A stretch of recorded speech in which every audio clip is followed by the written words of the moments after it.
Boa noite, graça e paz.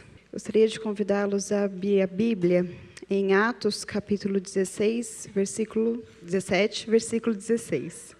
Enquanto esperava por eles em Atenas, Paulo ficou profundamente indignado ao ver que a cidade estava cheia de ídolos. Por isso discutia na sinagoga com judeus e com gregos tementes a Deus, bem como na praça principal, todos os dias com aquele que por ali se encontravam. Alguns filósofos epicúreos e estoicos começaram a discutir com ele, e alguns perguntaram: "O que está tentando dizer esse tagarela?"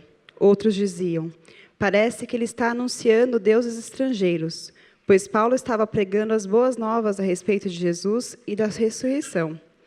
Então levaram a uma reunião do Areópago, onde lhe perguntaram: "Podemos saber que novo ensino é esse que você está anunciando?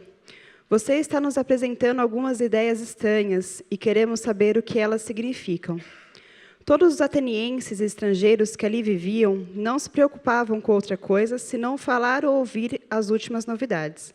Então Paulo levantou-se na reunião do Areópago e disse: "Atenienses, vejo que em todos os aspectos vocês são muito religiosos, pois andando pela cidade, observei cuidadosamente seus objetos de culto e encontrei até um altar com essa descrição: ao Deus desconhecido. Ora, o que vocês adoram, apesar de não conhecerem, eu lhes anuncio. O Deus que fez o mundo e tudo que nela há é o Senhor dos céus e da terra, e não habita em santuários feitos por mãos humanas. Ele não é servido por mão de homens como se necessitasse de algo, porque Ele mesmo dá a todos a vida, o fôlego e as demais coisas. De um só fez Ele todos os povos, para que povoassem toda a terra, tendo determinado os tempos anteriormente estabelecidos e os lugares exatos em que deveriam habitar. Deus fez isso para que os homens o buscassem e, talvez tateando, pudessem encontrá-lo, embora não esteja longe de cada um de nós, pois nele vivemos, nos movemos e existimos, como disseram alguns dos poetas de vocês. Também somos descendência dele. Assim, visto que somos descendência de Deus, não devemos pensar que a divindade é semelhante a uma escultura de ouro, prata ou pedra, feita pela arte e imaginação do homem. No passado, Deus não levou em conta essa ignorância, mas agora ordena que todos, em todo lugar, se arrependam, pois estabeleceu um dia que há de julgar o mundo com justiça, por meio do homem que designou. E deu prova disso a todos, ressuscitando dentre os mortos. Quando ouviram sobre a ressurreição dos mortos, alguns deles zombaram, e outros disseram: A esse respeito nós ouviremos outra vez. Com isso, Paulo retirou-se do meio deles. Alguns homens juntaram-se a ele e creram. Entre eles estavam Dionísio, membro do Areópago, e também uma mulher chamada Damares, e outros com eles. E esta é a palavra do Senhor. Vamos orar mais uma vez?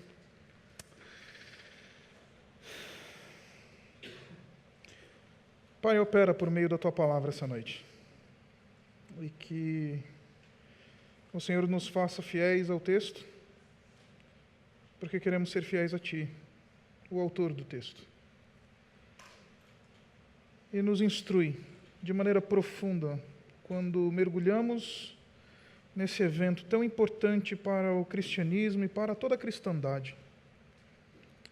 E que sejamos desafiados pelo texto bíblico a um cristianismo que Te honra e que é transformador e que é relevante para o mundo.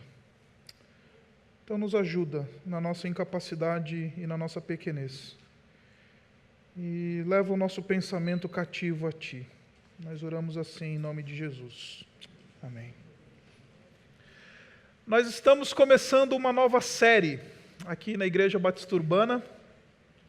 E eu particularmente estou extremamente animado para essa série.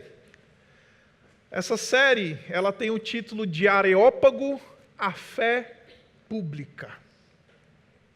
E nós vamos passar todo o mês de junho olhando para Atos capítulo 17 e tentar entender o que é esse evento e o quão importante ele é para a gente.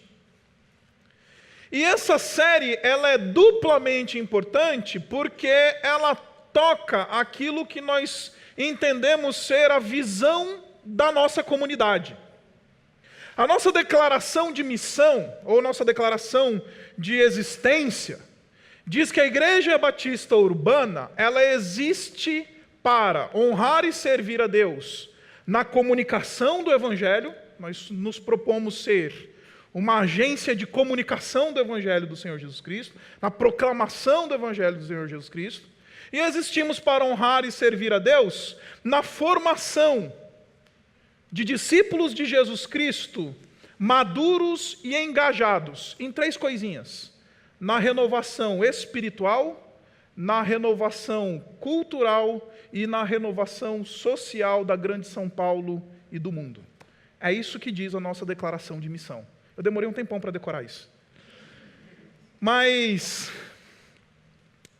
como igreja, nós queremos ser um povo que age e que coloca os seus tentáculos, por assim dizer, para além dessas paredes. Nós não cremos aqui na Igreja Batista Urbana numa fé de templo, numa fé de religiosidade, numa fé que não discursa, numa fé do arrepio da espinha, numa fé do louvorzão gospel, muito embora essas coisas tenham o seu lugar. Nós cremos que o Senhor Jesus Cristo separou um povo, não para que eles ficassem reclusos num ambiente religioso, mas para que eles estivessem no mundo, na esfera e na arena pública, sendo agentes de renovação e de transformação. E a gente vai olhar para o apóstolo Paulo, em Atos capítulo 17, acredite, eu acho que eu vou conseguir dar conta de pregar 4 sermões nesse capítulo. E Atos capítulo 17, a gente vê o apóstolo Paulo nos mostrando o que é a fé pública. Como um cristão deve se pronunciar e se posicionar publicamente. Como é que essa fé pública se desenrola, como é a postura do cristão, não no ambiente religioso, porque, honestamente, neste ambiente eu estou muito pouco preocupado, mas lá fora no mundo. E eu imagino que você tenha essa angústia. Como é que eu vou ser crente lá, não dentro da igreja, mas ser crente na hora do happy hour da minha empresa? Como ter fé em Cristo participando do grupo de pesquisa da minha universidade? Como ser um cristão me envolvendo com os negócios do mundo corporativo? Como ter fé e uma fé relevante e transformadora lá fora? Porque aqui dentro, meu irmão, nós somos muito bons em maquiar as nossas mazelas, né? E aí aqui todo mundo é crente, aqui todo mundo é cheiroso, aqui todo mundo toma banho antes de vir para a igreja, aqui o pessoal tem cara de crente, tem jeito de crente, tem pensamento de crente, tem linguajar de crente. Mas aqui ser crente não muda o mundo. A gente tem que ser crente lá fora. E como comunidade nós queremos catapultar cristãos para que eles sejam relevantes lá fora e não aqui. Por isso nós vamos estudar, então, durante esse mês de junho, o que é a fé pública. Por que esse evento é tão importante para a cristandade? Por que a gente é chamado para fora? Por que o Senhor Jesus Cristo disse: eu rogo que não os tire do mundo, se referindo aos discípulos, mas que os livre do mal? É isso que o Senhor Jesus Cristo orou por nós, antes de ser crucificado. Rogo, Pai, que não os tire do mundo, porque eu não quero que eles saiam do mundo, eu não quero que eles sejam um povo monástico, que fique no alto das montanhas, curtindo um mantra gospel. Pelo contrário, eu quero que eles estejam lá no mundo. O que eu oro é que o Senhor os livre do mal enquanto eles estão lá. Deus nunca, e Jesus nunca quis um povo de caverna, Se Jesus tivesse começado uma religião monástica que vai para o monte e fica lá isolado, sem qualquer realidade, toque com a realidade, alheios ao mundo, o Senhor Jesus Cristo tinha começado alguma coisa muito próxima do budismo e não o cristianismo. Então, nesses 4 domingos, aperte os cintos, porque nós vamos revisitar a nossa vocação como igreja e nós vamos descobrir o que é a fé pública. E hoje eu quero propor para você que a fé pública é uma fé culturalmente sensível. É uma fé culturalmente sensível. É hoje o que nós vamos olhar. E eu queria que você lesse comigo mais uma vez o texto de Atos, capítulo 17, versículos 16. E a parte do 17 diz assim: enquanto esperava por eles em Atenas, Paulo ficou profundamente indignado ao ver que a cidade estava cheia de ídolos. Paulo está em Atenas, e aqui nós estamos falando da chamada segunda viagem missionária do apóstolo Paulo. Então deixe-me localizar você na história aqui, tá bom? Se você voltar alguns capítulos no livro de Atos, especialmente ali no final do capítulo 15, você vai descobrir que houve uma separação entre Paulo e Barnabé. Paulo e Barnabé, eles tinham juntos feito aquilo que nós conhecemos como primeira viagem missionária do apóstolo Paulo. Depois eles voltaram para Jerusalém. Lá em Jerusalém aconteceu aquilo que a gente chama de concílio de Jerusalém, ou seja, os líderes da igreja de Jerusalém, da igreja cristã, tomaram uma série de decisões importantes no que diz respeito à vida do corpo e à vida da igreja. E logo em seguida, o apóstolo Paulo falou: vou para o campo, vou para o mundo, quero evangelizar o mundo.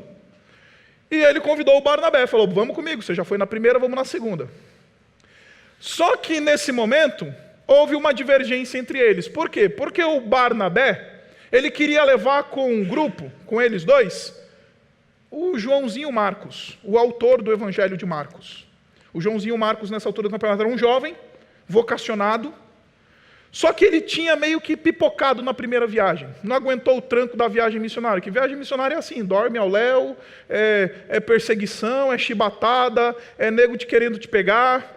E como ele era muito jovem, ainda inexperiente, meio que abandonou o Paulo e o Barnabé na primeira viagem. E aí, então, o Barnabé falou: vamos levar na segunda. O apóstolo Paulo falou: negativo. Não quero. Pipocou? Chega de crente pipoqueiro. E aí, então, houve uma divisão entre eles, uma visão distinta. E note que muitas vezes o pessoal desenha esse evento em Atos como se Paulo tivesse errado e Barnabé certo, ou vice-versa. Mas, na verdade, o Lucas, o autor aqui, ele não está preocupado em dizer quem está certo e quem é errado, ele está simplesmente expondo visões distintas. Porque os dois estão defendendo princípios corretos. Barnabé está correto em querer investir numa nova geração de líderes. E Paulo está correto em esperar daqueles que estão acompanhando e envolvidos com a obra de Deus, resiliência. Deu para entender? Os dois estão certos, não tem um certo e um errado, é simplesmente visões ministeriais distintas. Enquanto um está querendo formar novos líderes, ainda que de vez em quando eles dão umas trupicadas, e formação de novos líderes é assim mesmo, o outro está falando: olha, eu espero daqueles que estão me acompanhando resiliência, porque o ministério não é para quem é para qualquer coisa, assim, qualquer coisa eu largo. Os dois estão certos, em última análise. Então, por causa dessas visões ministeriais diferentes, eles se separaram. Isso acontece a todo tempo. Pastores se separam por causa de visões ministeriais distintas. Igrejas se separam por causa de visões ministeriais distintas. E então houve essa separação. O que aconteceu? Paulo pegou então consigo Silas e começou a segunda viagem missionária. E o texto em Atos capítulo 16 nos diz que o apóstolo Paulo ele queria ir para aquela região que a gente conhece hoje como a Ásia Menor, ou aquela região que você conhece hoje como Turcomenistão, Uzbequistão, Afeganistão, o oeste da China, a Mongólia. O Paulo estava interessado em entrar nessa chamada Grande Ásia, na Ásia, ali maior. E então, o texto nos diz que o Espírito ia impedindo o apóstolo Paulo de ir naquela direção e foi meio que empurrando ele. Essa é a sensação que a gente lê quando lê o texto na sua língua original, que o texto parece que o Espírito de Jesus vai impedindo e fechando as portas e empurrando Paulo para o outro lado. Até que ele chegou numa cidade chamada Troade. E ali em Troade, então, ele teve uma visão. Ele viu um homem europeu, um varão macedônio, que é completamente diferente de um homem asiático. Sabe o deus grego, irmã, que você sonha com ele? Pois é, alto, caucasiano, um varão macedônio. É bem diferente do estereótipo do oriental da Palestina e do asiático de onde Paulo está querendo ir. Ele teve a visão de um varão macedônio. E esse varão macedônio dizia para ele: passa a Macedônia e ajuda-nos, vem para a Europa, em outras palavras. Não é para a Ásia, é para a Europa a vontade de Deus. E então, o apóstolo Paulo entendeu que a vontade de Deus não era a Ásia, era a Europa, então ele, de Troade, foi então para a Europa. E a primeira cidade que ele chegou na Europa foi a cidade de Filipos, uma cidade extremamente importante, porque ela tinha sido fundada por um indivíduo que você já deve ter ouvido falar, Filipe da Macedônia, que era o pai do grande Alexandre, o Grande. E o Filipe da Macedônia, ele tinha fundado aquela cidade, ele tinha estabelecido aquela região ali, aquele governo naquela época da Macedônia, e a capital era Filipos, uma cidade extremamente importante. Uma cidade que era um centro cultural, um centro financeiro, um centro militar. E ali ele começou a pregar o evangelho na beira do rio. E ele encontrou uma mulher, Lídia, uma grega de Filipos, a primeira membro da Igreja Batista de Filipos. Ou da Igreja de Filipos. Não era batista, desculpa desapontar você. E aí, a Lídia se converteu. Depois que a Lídia se converteu, ele encontrou uma outra mulher. Uma mulher que agora era bem diferente da Lídia, porque enquanto a Lídia era uma mulher rica, uma mulher que tinha uma proeminência, temente a Deus, ela era do mundo fashion, ela era vendedora de panos de púrpura, ela devia, expor lá na Filipos Fashion Week. Ele agora encontra uma outra mulher, uma escrava, que sequer sabemos o nome dela, endemoniada. Ela estava possuída por um espírito de adivinhação. E logo Paulo percebeu que essa mulher escrava, ela estava possuída por um espírito de adivinhação, era mais ou menos uma mãe de Ná da época. E aí então, o apóstolo Paulo expulsa o demônio dessa escrava, e essa mulher então, ela se converte, ela é curada, ela perdeu os poderes de adivinhação, porque o demônio, o espírito imundo que estava ali nela, foi expulso. Resultado, como ela era uma escrava, os donos dessa escrava começaram a perder o dinheiro, porque a mãe de Ná não pode mais ir para a TV e dizer que o Corinthians vai ser rebaixado em 2018. Mas, o pessoal leva a sério o negócio, né?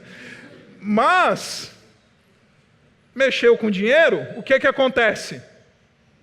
Se mexeu com dinheiro, vamos botar o Paulo e Silas na prisão. E jogaram o Paulo e o Silas na prisão, lá em Filipos. Primeira prisão da segunda viagem missionária. E lá em Atos 16, chegamos no momento e no texto que todo ministro de louvor de adoração ama. Por quê? Porque o texto nos diz que Paulo e Silas eles estavam presos, mas o texto nos diz discretamente que eles, ainda que presos ao tronco inclusive, eles cantavam hinos ao Senhor. Aí o ministro de louvor, que não vai ser o Samuca, que ele nunca vai fazer isso daqui, eu garanto para você, ele vai chegar para você e vai falar assim: irmãos, o texto de Atos 16 nos diz que mesmo Paulo e Silas estando presos, eles cantavam louvores ao Senhor. Então não importa a tua dificuldade, não importa o teu problema, cante ao Senhor essa noite. Ele vai dizer isso, eu prometo para você. É discurso de ministro de louvor. Especialmente aqueles que não estudaram a Bíblia direito. E aí, o que acontece? Lá na prisão eles estão cantando, e Paulo e Silas eles não eram desafinados o suficiente para quebrar com o seu desafinado cadeias. O que aconteceu? Deus age soberanamente lá em Filipos e manda um terremoto, e as cadeias se quebram, as coisas, a prisão se abre.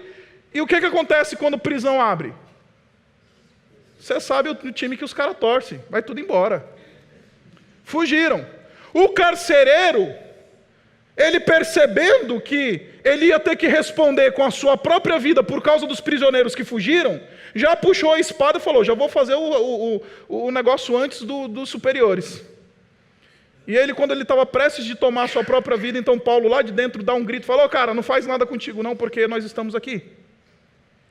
E então aquele carcereiro vai lá, no fundo da masmorra, encontra Paulo e Silas ali naquele mesmo lugar, e ali então ele se converte. E não somente ele, mas também a família dele. E tudo acaba em pizza.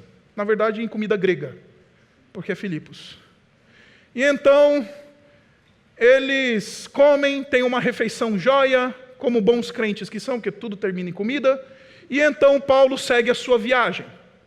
E aí, depois de passar por Filipos, ele vai para Tessalônica. Tessalônica é uma cidade difícil, porque lá em Tessalônica, Paulo foi meio que acusado de black bloc. Era alguém que estava colocando o mundo de cabeça para baixo. Essa foi a acusação que impuseram sobre Paulo. E Paulo foi preso também lá em Tessalônica, porque os judeus de Tessalônica, eles não gostaram do Paulo chegar lá em Tessalônica e ficar pregando o evangelho em Tessalônica. E aí então um indivíduo chamado Jason ou Jason, depende de como você lê, ele foi lá e pagou a fiança do apóstolo Paulo lá em Tessalônica, tirou o apóstolo Paulo de Tessalônica e falou, Paulo, sai fora de Tessalônica, porque aqui os caras não querem você, vai para outro lugar, vai para Bereia. Chegou lá em Bereia e encontrou uma turma gente boa, pessoal que gostava da palavra de Deus, crentes fervorosos, gente que amava estudar a Bíblia, que conferiam diariamente se o ensino de Paulo estava de acordo com a Escritura. Gente fina.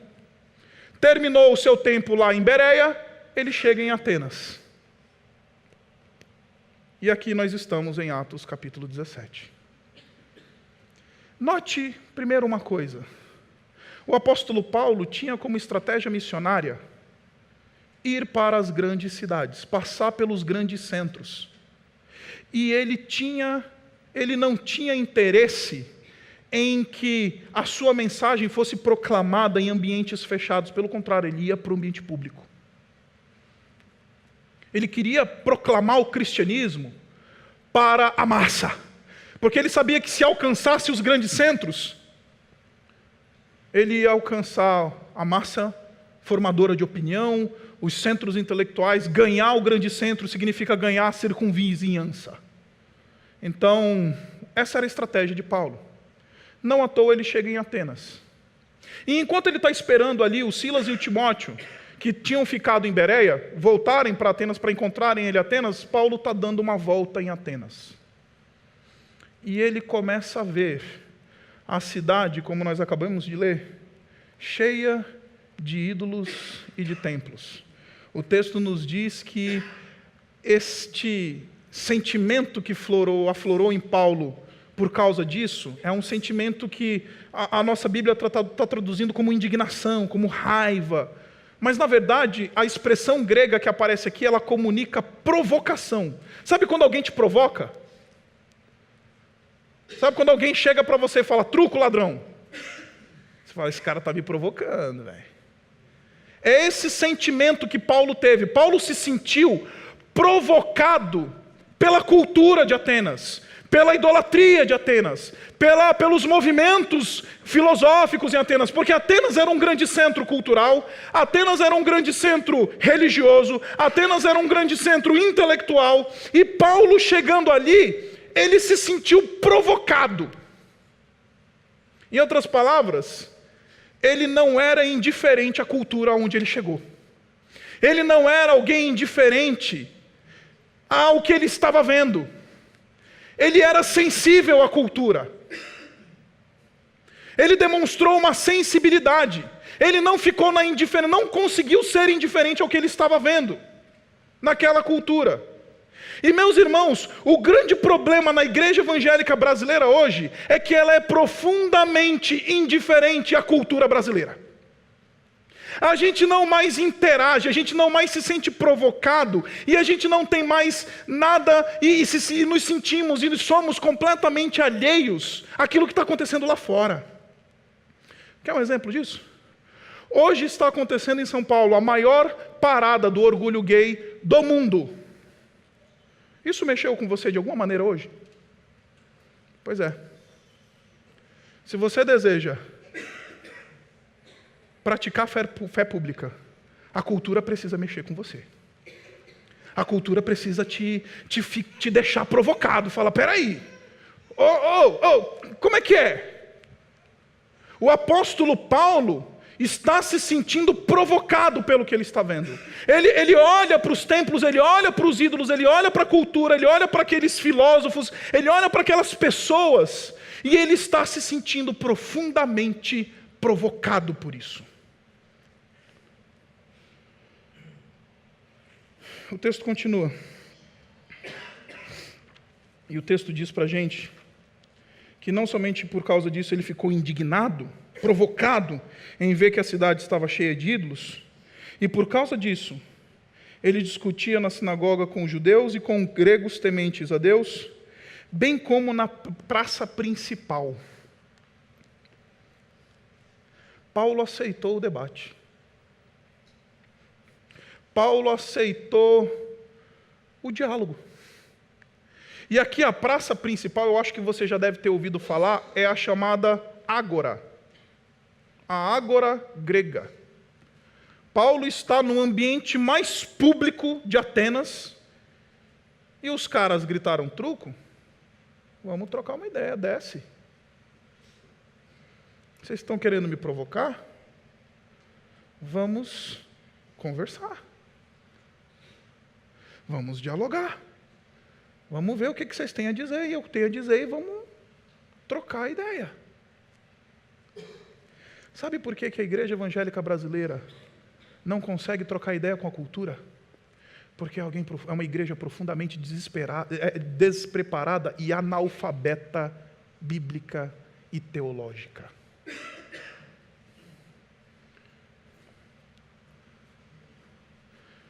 E eu vou provar para vocês. Quero fazer um joguinho com você aqui. Lembra do espada para o ar? Quem está com a Bíblia na mão aí? Está com a Bíblia na mão? Vamos brincar de espada para o ar. Eu vou explicar para você o que é espada para o ar para aqueles que não cresceram na igreja. Espada para o ar é um joguinho de criança que o pastor fala assim, espada para o ar, e todo mundo pega a Bíblia e põe a Bíblia para cima assim. Faz aí. Isso, pega a sua Bíblia, levanta a Bíblia para cima sem roubar, tá? E aí o que vai acontecer? Eu vou dizer uma passagem bíblica, eu vou dizer um texto para você ler, e você tem 20 segundos para achar na sua Bíblia. Se você achar, você diz assim, achei. Tá bom? Combinado? Vamos lá? Espada para o ar. Vamos lá, não é brincadeira não, é sermão, de verdade. Espada para o ar. Sofonias 1, 2, vai.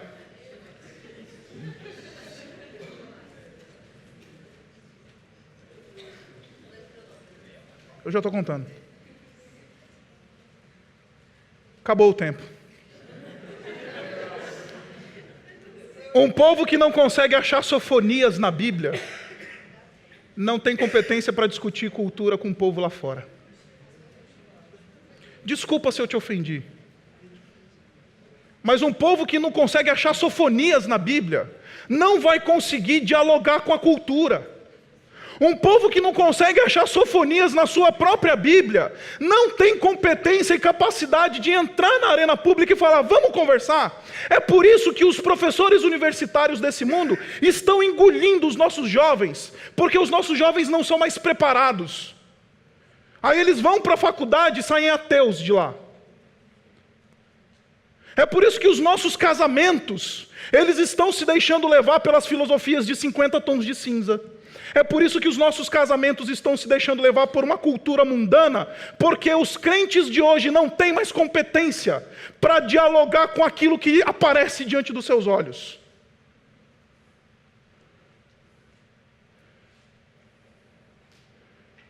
E eu vim aqui para provocar você essa noite. Como é que nós vamos ser culturalmente sensíveis se nós não temos o mínimo para dialogar? Por isso que os professores universitários, os formadores de opinião desse mundo, estão entrando na igreja, estão engolindo os nossos crentes.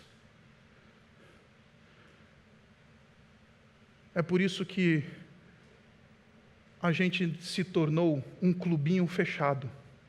Porque quando a gente fecha a porta e deixa o pau quebrar lá fora, a nossa mediocridade espiritual não aparece. A nossa falta de competência bíblica não aparece. A nossa falta de conteúdo do conhecimento de Deus não aparece. Porque aqui ninguém vai te pedir para você dar a razão da esperança da tua fé. Aqui a gente já vai pressupor que você tem essa razão da esperança da sua fé. Mas lá fora, o teu colega de trabalho vai virar e falar assim: me explica essa tua fé aí, cara.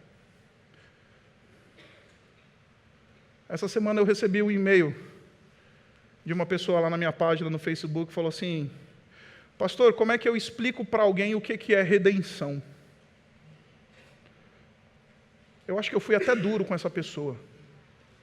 Você que vai para o YouTube, se você estiver vendo, me perdoe. Mas, sabe o que eu respondi?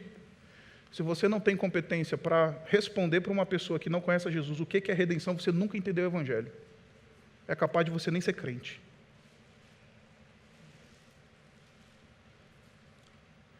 Uma fé culturalmente sensível exige uma fé pensante, exige conhecimento de Deus. Para que sejamos capazes de entrar na arena, precisamos estar profundamente preparados para responder à razão da nossa fé. É por isso que a gente não entra na ágora. É por isso que o povo está mais preocupado em marchar para Jesus na rua do que conversar com os formadores de opinião da cidade. É por isso que o pessoal está mais preocupado em fazer louvorzão na praça do que os nossos universitários confrontarem os professores deles na faculdade. É por isso que existe muito mais do mundo dentro da igreja do que igreja dentro do mundo. Porque a gente não tem mais esse toque, esse discernimento e esse filtro que só o conhecimento da palavra de Deus e o conhecimento de Deus nos ajuda para que a gente possa discernir a realidade. O apóstolo Paulo é alguém que consegue discernir a realidade, se sentir provocado e aceitar o desafio, porque ele é alguém profundamente preparado. Aí chega uma proposta cultural e a gente assume ela. A gente toma ela como verdade. Qualquer coisa, gente, qualquer coisa, ismos e mais ismos e mais ismos estão sendo propostos e jogados na nossa cara cada vez que a gente liga o fantástico. E a gente toma como verdade, assume como verdadeiro e engole.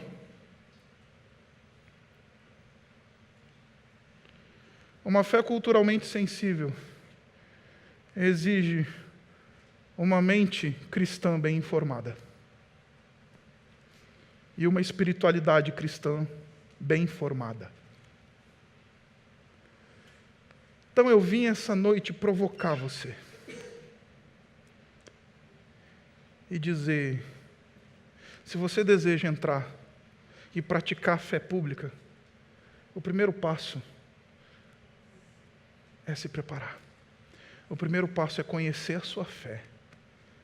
O primeiro passo é ser capaz de dialogar, e não é dialogar que nem esses pastores midiáticos que a gente vê na nossa televisão hoje fazem, que demonizam grupos, que marginalizam pessoas, que, porque são profundamente desinformados, deram o microfone e eles entraram na praça.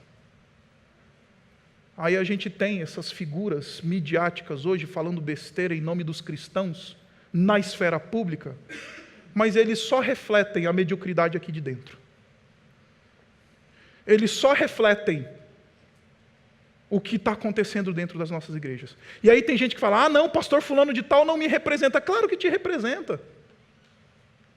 Ah, porque aquele pastor falou lá que o inferno tem um foguinho mais quente para os homossexuais. Ele não me representa, te representa sim.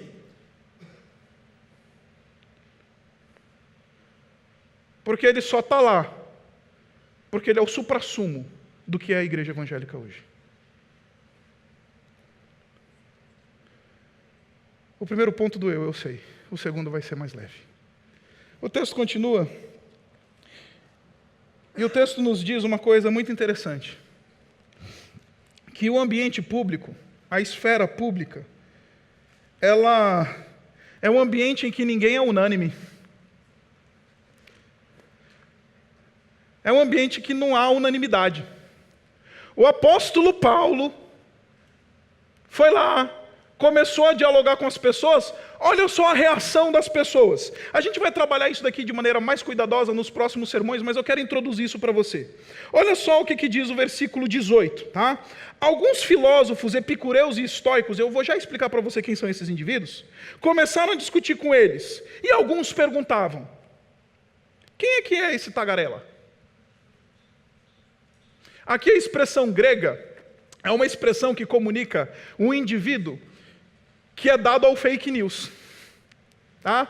E eu vou explicar para você. A expressão grega que aparece aqui é uma expressão que comunica a ideia de um passarinho que vai pegando sementinha, sementinha, sementinha e leva para um outro lugar. Em outras palavras, quando eles usam essa expressão para descrever o apóstolo Paulo, estão falando como se ele fosse apenas alguém que cita superficialmente outras coisas, outras referências, outros autores, outras leituras. Deu para entender? O tagarela aqui é porque ele simplesmente só fica repetindo coisa que ele nunca estudou de maneira profunda e é dado a fake news, fica espalhando inverdades ou meias verdades. Quem é que é esse cara aqui que está falando alguma coisa com a gente? Deixa eu dizer uma coisa para você, querido. Ser uma fé culturalmente sensível que entra na arena pública significa receber confronto. Significa ser criticado. E eu acho que a principal razão pela qual, especialmente aqui eu estou falando da minha categoria, líderes cristãos, não se engajam no diálogo público e não falam para o mundo, não conversam lá fora, porque eles morrem de medinho de ser criticados. Porque se não aguentam uma crítica dentro da igreja, não vão aguentar uma crítica de um professor universitário com PhD em Harvard. Dá para entender? Então, esses indivíduos, entrar no espaço público significa entrar no ambiente de confronto, ser criticado. A igreja evangélica brasileira, ela precisa se expor à crítica. É extremamente importante que nós saibamos nos expor à crítica e sermos criticados. O que esse cara está falando aí é uma balela. Aí não somente chamaram ele de tagarela, mas falaram que ele é meio que um indivíduo que está anunciando umas novas doutrinas aí. E outra expressão pejorativa que aparece no texto.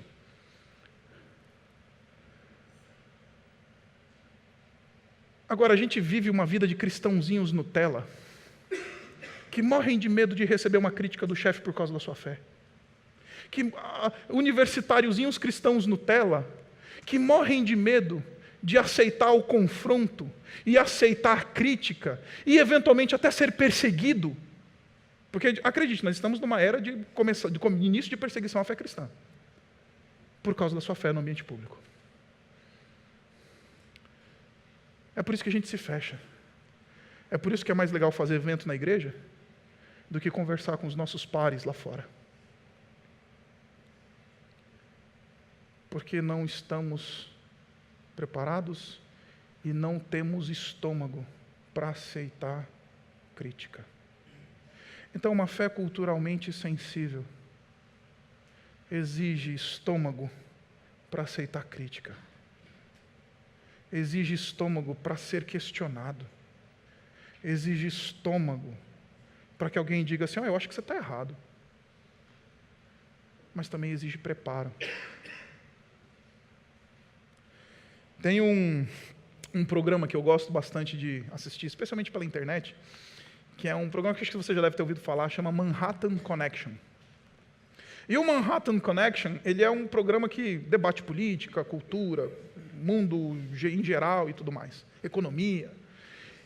E aí eu fiquei pensando, assistindo um dos programas em que eles estavam falando sobre ética e moral, especialmente por causa dos escândalos de corrupção que apareceram no país, eu fiquei pensando se tinha um pastor evangélico no Brasil que ia ter competência para sentar ali junto com aqueles homens, Diego Mainardi e outros, que são super eruditos e pessoas extremamente elucidadas, se teriam um evangélico que tivesse competência para sentar ali e discutir com os caras sobre ética e moral. Me veio uns 3 nomes na cabeça na hora. Eu falei, que pena, só 3.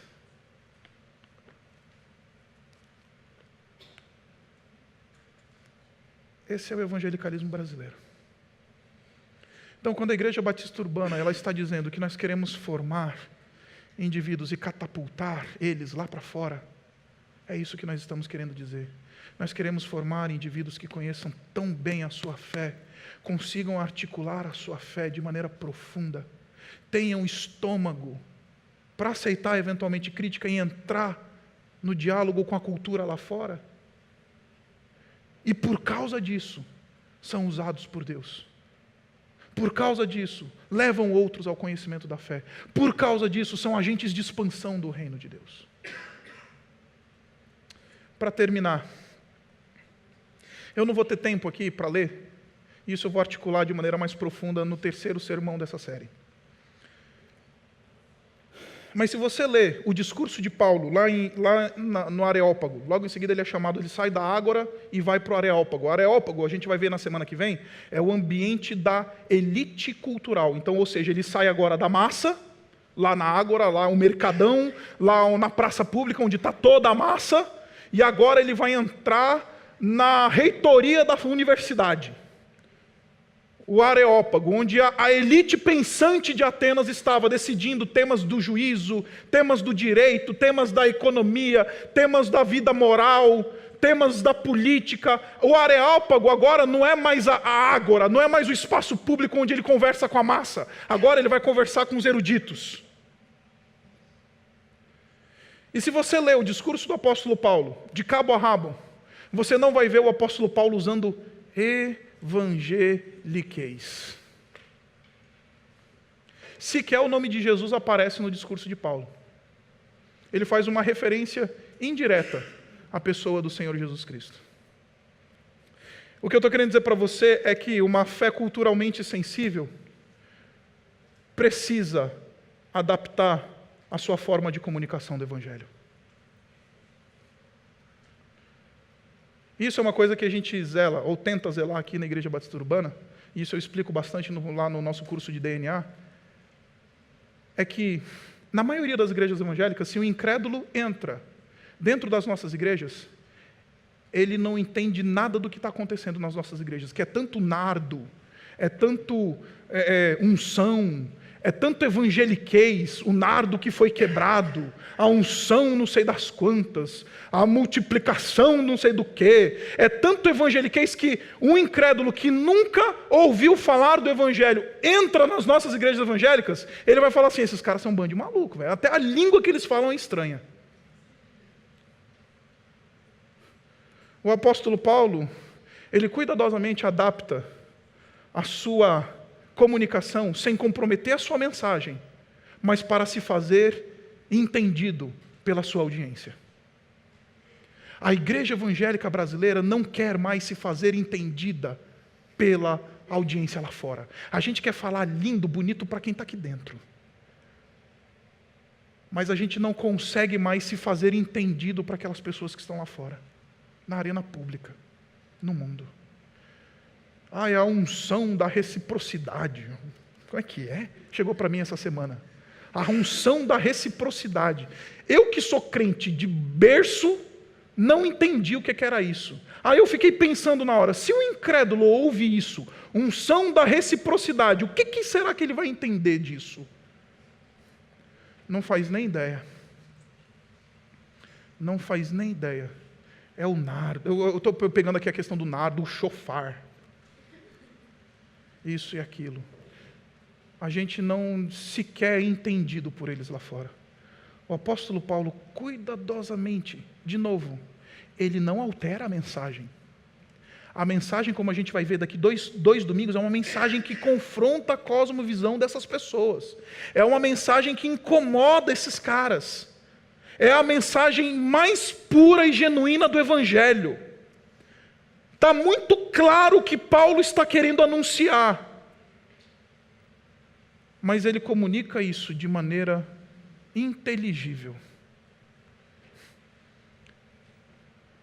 As nossas subculturas evangélicas têm até uma linguagem que as pessoas não entendem. Por isso que não vão alcançar e por isso que não têm competência e não conseguem ir lá para fora. Eu encerro dizendo, isso é uma grande pena. E eu queria encerrar esse sermão desafiando você. Eu vim aqui provocar você essa noite e provocar você de maneira profunda. Não para que você saísse daqui, ai droga, estou ferrado, não vou conseguir fazer, não, ao contrário. Para que você se sentisse desafiado e falasse assim, eu vou me preparar. Eu vou articular as minhas relações com os meus pares no meu trabalho, na minha faculdade, na minha empresa, onde quer que eu esteja. Eu quero ser alguém que conversa com essas pessoas, que anuncia o Evangelho para essas pessoas. Eu quero ser capaz de ser alguém que é útil nas mãos de Deus, não aqui dentro, mas lá fora. Eu desejo profundamente ser a boca de Deus no mundo. E aí, isso vai iniciar um processo na sua vida de mergulho na palavra de Deus, de revisitação de conceitos, de mudança de paradigmas. Porque acredite, você é a Bíblia que os seus pares no trabalho estão lendo, os seus parentes incrédulos estão lendo. Você é a mensagem do Evangelho que as pessoas lá fora estão ouvindo. A pergunta é, eles estão entendendo? É inteligível? É algo que alcança o coração e toca o coração deles? Uma fé culturalmente sensível precisa nos fazer ativos e proativos na comunicação com o mundo. Então, antes da gente encerrar, eu queria que você pensasse, talvez, nas pessoas que você tem lá fora, que você gostaria muito que chegassem ao conhecimento de Deus. Pessoas talvez você ama, parentes, vizinho, um colega de trabalho que você tem bastante apreço, um par na faculdade, um professor, eventualmente. Acredite, não sou eu que vou ter que ir lá, é você. Nem o líder da Urbana foi colocado por Deus para ir lá. Se Deus te colocou lá, é você que Ele quer usar. É você, é a sua boca que Ele quer usar, é a sua mente que Ele quer conquistar, é o seu coração. Não é o Isaac, não são os presbíteros dessa igreja, não são os líderes de ministério. É você, o agente que Deus quer usar lá fora, desenvolvendo e demonstrando uma fé pública, uma fé culturalmente sensível. Abaixe sua cabeça.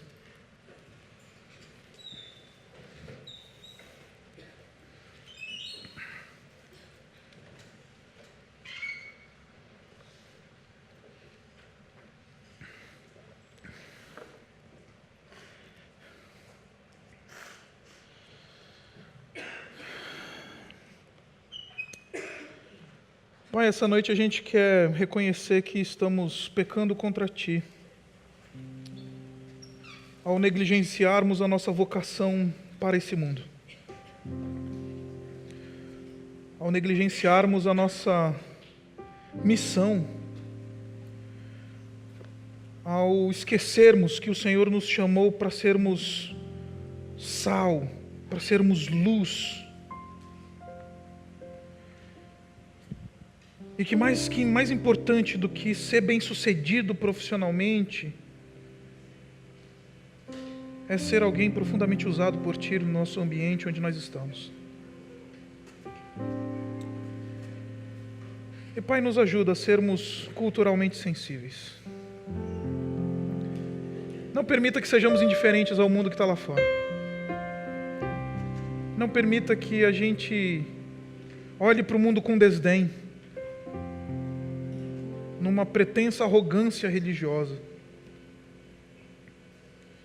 mas que sejamos humildes o suficiente para sermos capazes de sentarmos nas mesas de diálogo, que sejamos capazes de receber críticas, que sejamos capazes de articular a fé que nos foi entregue para o bem comum do povo, para a salvação do perdido, para a glória do Teu nome.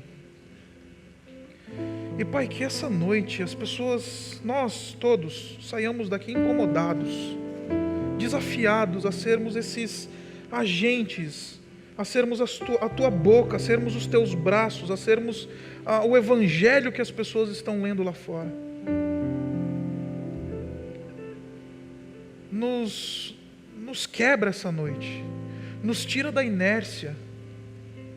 Não permita que as coisas que estão acontecendo no mundo nos faça ir para dentro de um clube, uma matrix que se fecha. Mas nos ajuda, Pai, a sermos aquilo que o Senhor Jesus Cristo nos vocaciona a ser. Os representantes dele, as testemunhas dele, capazes, Pai, ao discernir a cultura, ao ler os momentos, ao ler os ambientes, capazes de anunciar a boa nova do Evangelho, capazes de promover renovação, capazes de promover bem-estar.